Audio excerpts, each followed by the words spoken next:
Welcome to Researcher 135's Community Call, Daily Talk, with host Rich Vernadeau. Daily Talk, Researcher 135's Community Call. Daily Talk is a weekly call-in talk show which airs on www.talkshow.com every Saturday night at 7 p.m. Central Time, 8 Eastern, and 5 Pacific. Call in your questions or comments, 724-444-7444 and call ID 13739 plus the pound sign. Is eventually going to end up, was it Detroit that just a few years ago that filed for bankruptcy? Uh-huh. I think that's where Chicago is headed. I really do. I would agree. Basically, Detroit used to be something years and years ago, and now it's apparently just not much. And I'm looking for Chicago is going to go that way too. It's sad. It's very, very sad. Because by all accounts, it is a beautiful, beautiful city. I've been there a couple of times, but that was years and years ago. And like I said, I have no desire to go there now. And when you visit, I'm from Baltimore, Washington area, and I know it well. I was born in Washington, D.C., right in the city.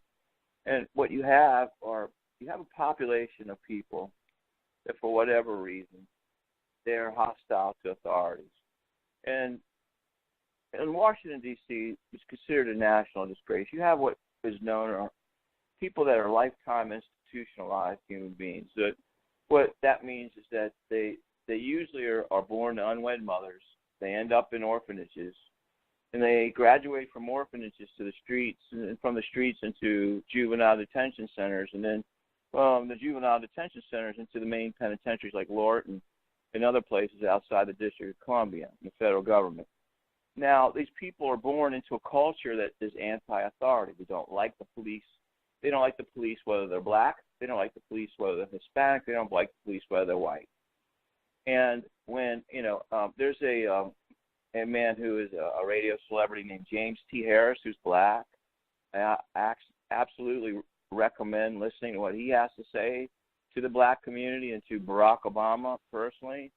He was saying that when he was growing up, he was taught that when a police officer said, stop, you stop. When a police officer said, put your hands in the air, you put your hands in the air, because you just might get shot. And he said we were taught as children to respect that, and here, therefore, we never got shot. And if we did get hassled by a police officer, it was yes, sir, no, sir. He said, but when you become disrespectful, you start to run or you go for a weapon and you end up dead, that's what you deserve. And this is coming from a black African-American male, I can't say enough about what James T. Harris has to say. I think everybody should go visit his Facebook page and listen to some of his videos. He's a very wise person. And this is a problem. If you have anti-authority people that have grown up in an institutionalized world of jails, orphanages, and penitentiaries, and they're hostile, and they're not just hostile. Let's just make a point very clear. Black Lives Matter, they're not just hostile towards white police officers. They're angry at black police officers. They're angry at Hispanic police officers. Rich, if I'm not mistaken, in Dallas, weren't there some Hispanic police officers murdered in that ambush, or am I wrong? Mm-hmm. I'm not sure. Yeah, but I think they probably. I would have to go back and look at their faces again to be sure, but very likely.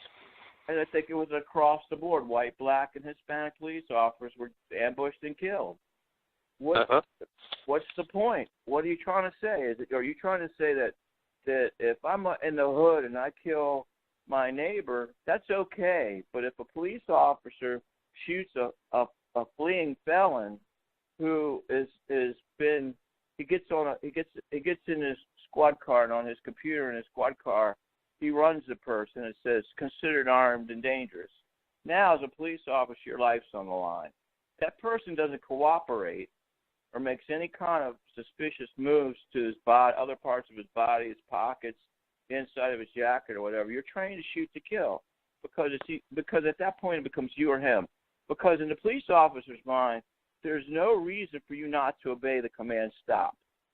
There's no reason for you to not obey the command. Put your hands on the car and turn around and put your hands on the car. There's no reason. And you get back again to the environment in which you were raised in and the way you're taught. You're either taught respect for authority or contempt for it. And you've already alluded to the different people in our society who, for one reason or another, be it valid personal experience or just what they've been taught, have contempt for it. Right. And, and that's a personal choice.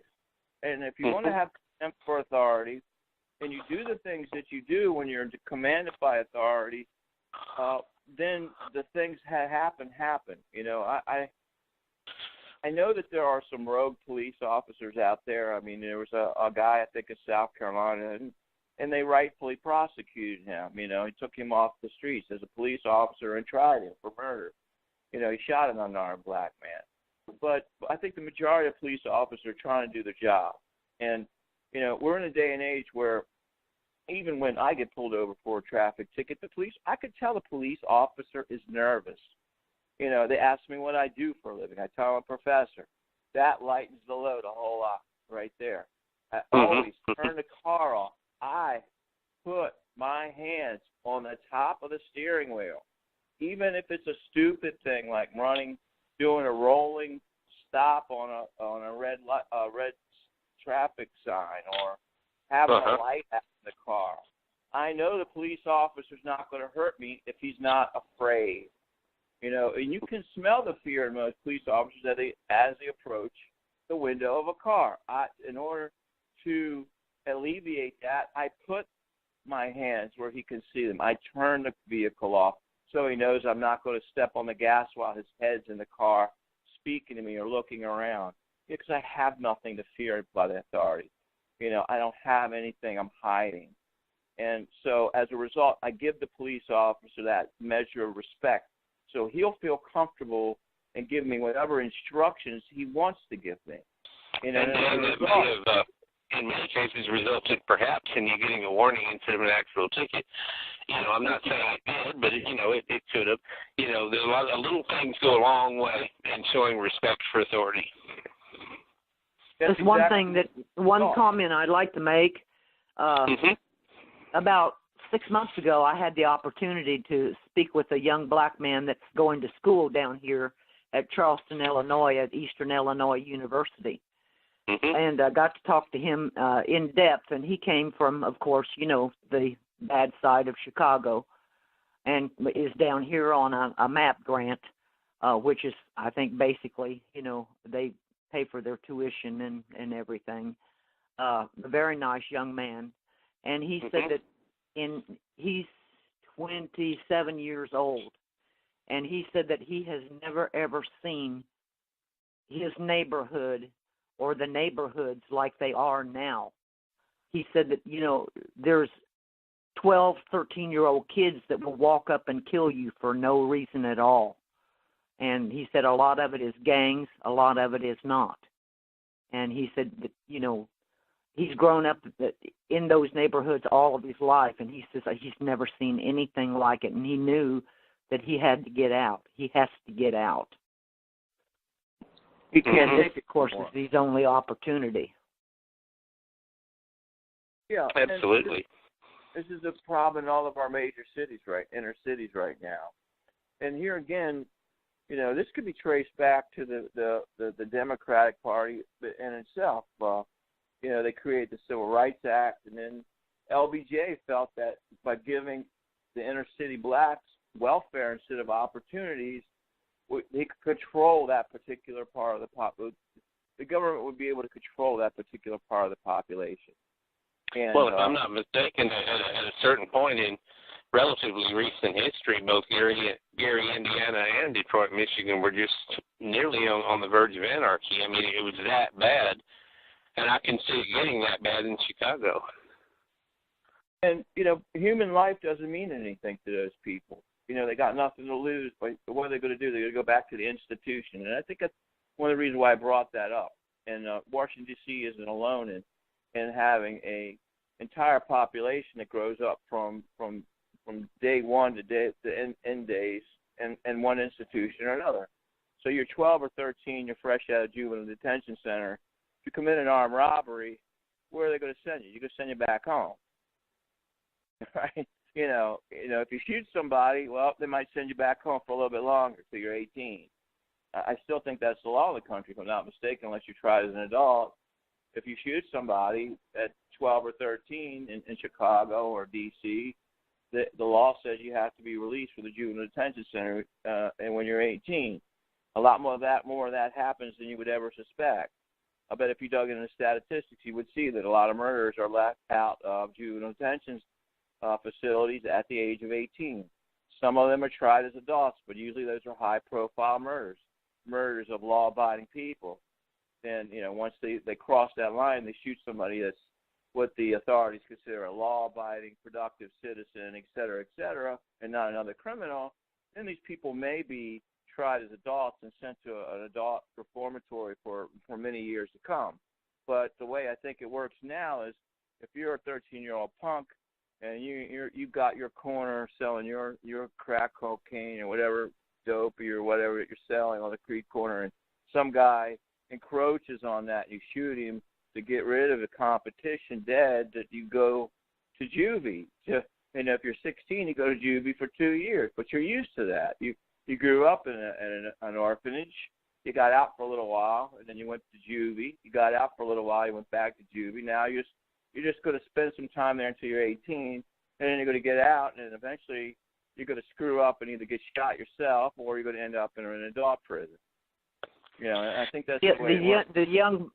The young black man that I was speaking with, he said that, you know, at 27 years of age in Chicago, he couldn't find a job. And he had a good record and everything. But he said that, you know, he couldn't even get a job at, you know, of course, there's hundreds of McDonald's up there, couldn't even get a job up there at McDonald's. But when he came down here to start his schooling, he put his application in, and he said that he was hired right away. And he said that the day that he was hired, he cried because he had a job. You know, and he said up there, there's nothing else to do except sell drugs or be in gangs. He said that's all there is for the young black men. And that's a national disgrace. You know, instead of spending all these trillions of dollars on wars in the Middle East, why aren't we spending money? I don't support war at all. I don't support war at all. And there will never be an end to war until we stop glorifying it. And our country is glorifying it all over the place. Well, as long as now every soldier is a hero. Now every soldier is a hero. As long as you got and it's like, you know, they're putting their life on the line and the whole bit and everything. They come back. They can't even get VA benefits. They can't be seen by doctors if something is wrong with them, something happens to them. And I don't understand why they keep going. Why do you still sign up? Well, at the same time that's going on, you have your upper 1% people who own and control all of the munitions plants who profit from war. It happened during Vietnam. Dick Cheney with Halliburton profited during the first war in Iraq. War is a money-making thing for the people who manufacture the weapons and ammunition. There are certain vested interests that benefit from wars. Oh, I know. And sometimes when they're spending something like $100 million a day on the war, there's a lot of ways to skim off that. A lot of ways. Yep. You know, everybody's, I'm sure, you know, any monies the government has that goes to war, I'm sure there's lots and lots of people with their hands in the pot. Oh, yeah. You know. But it ain't us. Right. It ain't us. Right. You know, I just saw a movie, War Dogs, about a month ago up in Nebraska about two young men that profiteered off of the Iraq War by filling Department of Defense requests for proposals on ammunition and weapons. They weren't even 30 yet, and they made like I think $300 million until they got caught selling illegal Chinese ammunition to the United States government. because we have an embargo against. The only thing that really stunned them was that we have an embargo against China and selling, buying arms or anything from them like that. And what they did is they got hoodwinked by a man who was on the international terrorist list into buying a whole warehouse full of bullets out of a warehouse in Albania, of all places. And after they put their bid in with the United States government, and they were the low bidder, and they got a $30 million deal. They went and bought the ammunition, only to find out that what they had been shown as examples were clean munitions, and what they actually bought were Chinese munitions, and they tried to sneak them in the United States by repackaging them anyway, and they got caught. And one guy got 5 years in federal prison, and the other young man got the house arrest for 7 months. But the movie goes to show that how it explains at the beginning of the movie. It's a narrated type movie where the one man that went away for 5 years explains that war is profitable, and he figured out a way to profit at about 26 years of age on the Iraq War, and in a big major way until they screwed up. Speaking of profit, and the one thing about it too, that I feel that those people over there, those countries over there, all of them have been fighting for thousands of years. Mm-hmm. Oh yeah, they still have a Stone Age